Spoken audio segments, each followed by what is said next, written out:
Shri A Shukkur, ആലപ്പുഴയുമായിട്ട് ആത്മബന്ധം പുലർത്തുന്നയാളാണല്ലോ താങ്കൾ. ഈ ആലപ്പുഴ കേന്ദ്രീകരിച്ച് തന്നെയാണ് ഇപ്പോഴത്തെ വിമർശനങ്ങൾ.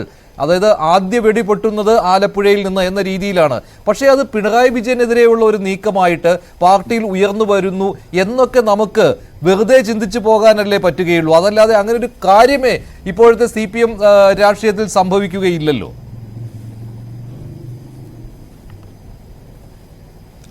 അങ്ങനെയല്ല മഞ്ജുഷ്.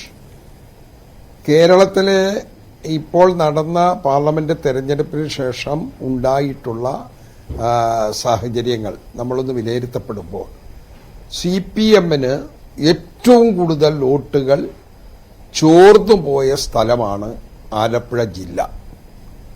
CPMന്റെ കോട്ട കൊത്തളങ്ങളിൽപ്പെട്ട ഏറ്റവും പുന്നപ്രയുടെയും വയലാറിന്റെയും ഒക്കെ പ്രാധാന്യമുള്ള ഈ ജില്ലയിൽ പ്രത്യേകിച്ച് ഒട്ടനവധി കമ്മ്യൂണിസ്റ്റ് നേതാക്കൾക്ക് ജന്മം കൊടുത്ത, അവർ ഏറ്റവും പ്രഗത്ഭതികളുമായ നേതാക്കളായി അധികാരത്തിലെത്തുകയും ഒക്കെ കഴിഞ്ഞു പോയ ഒരു ജില്ലയിൽ ഉണ്ടായ ആ രാഷ്ട്രീയ ഫലം, അതായത് തെരഞ്ഞെടുപ്പ് ഫലം നമ്മളൊന്ന് വിലയിരുത്തപ്പെടുമ്പോൾ ഇത്രമാത്രം CPMൽ നിന്ന് വോട്ട് അത് BJPയിലേക്ക് പോയത് നമുക്ക് കാണാൻ കഴിയുന്ന ഒരു ജില്ലയാണ്. അപ്പോൾ അത് ഞങ്ങളെയൊക്കെ കുറിച്ച് എന്തെല്ലാം ആക്ഷേപം പറഞ്ഞവരാണ്.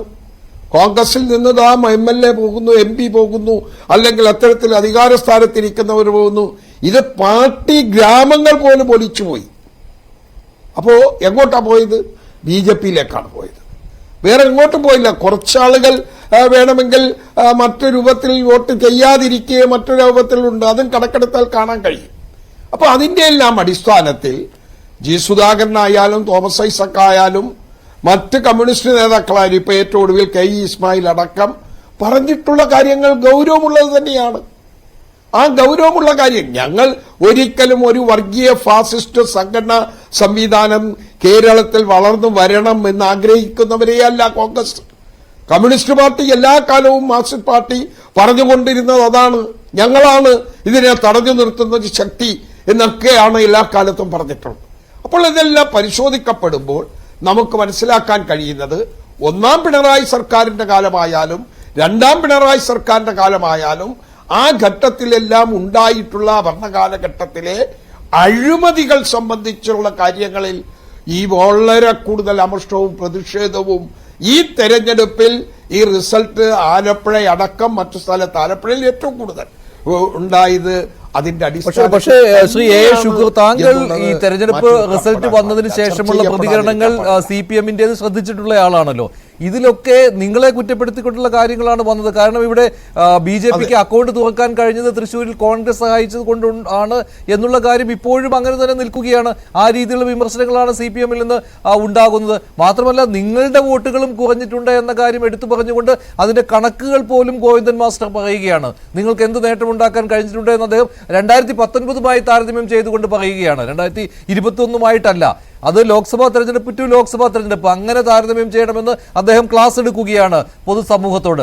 അപ്പോൾ നിങ്ങളെ മുൾമുനയിൽ നിർത്തിക്കൊണ്ട് നിങ്ങൾക്ക് നേരെ വിരൽ ചൂണ്ടിക്കൊണ്ടുള്ള വിമർശനങ്ങളാണ് വരുന്നത്.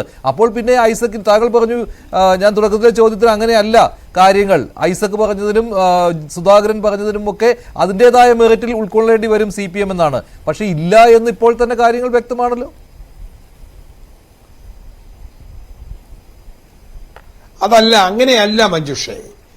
MV ഗോവിന്ദൻ പറഞ്ഞത് ആദ്യത്തിൽ എന്താ പറഞ്ഞത്? അങ്ങനെ ഒന്നുമല്ല, ഭരണ വിരുദ്ധ വികാരമൊന്നും ഇവിടെ ഉണ്ടായിട്ടില്ല എന്ന് പറഞ്ഞ് അദ്ദേഹം തന്നെ മറ്റൊരു പാർട്ടി യോഗത്തിൽ തന്നെ തുറന്നടിച്ച് കുറെ കാര്യങ്ങൾ പറഞ്ഞില്ലേ. മാറ്റം വരും, ഇനിയും മാറ്റം വരാൻ പോകുന്നു. ഇനിയും ഇതിനേക്കാൾ ഗൗരവമായി എനിക്ക് തോന്നുന്നു ജി സുധാകരൻ പറഞ്ഞതിനും അല്ലെങ്കിൽ തോമസ് ഐസക് പറഞ്ഞതിനും KE ഇസ്മായിൽ പറഞ്ഞതിനും അപ്പുറം പറയേണ്ട ഘട്ടത്തിലേക്ക് MV ഗോവിന്ദൻ വരുമെന്ന് സംശയിക്കുന്ന ഒരാളാണ് ഞാൻ. കാരണം യാഥാർത്ഥ്യങ്ങളും വസ്തുതകളും അങ്ങനെ കമ്മ്യൂണിസ്റ്റ് പാർട്ടിയിൽ മാർക്സിസ്റ്റ് പാർട്ടിയിൽ പറയണമെന്നുണ്ടെങ്കിൽ അങ്ങനെ പറഞ്ഞേ തീരൂ, അല്ലാതെ തിരുത്തൽ ഉണ്ടാകില്ല.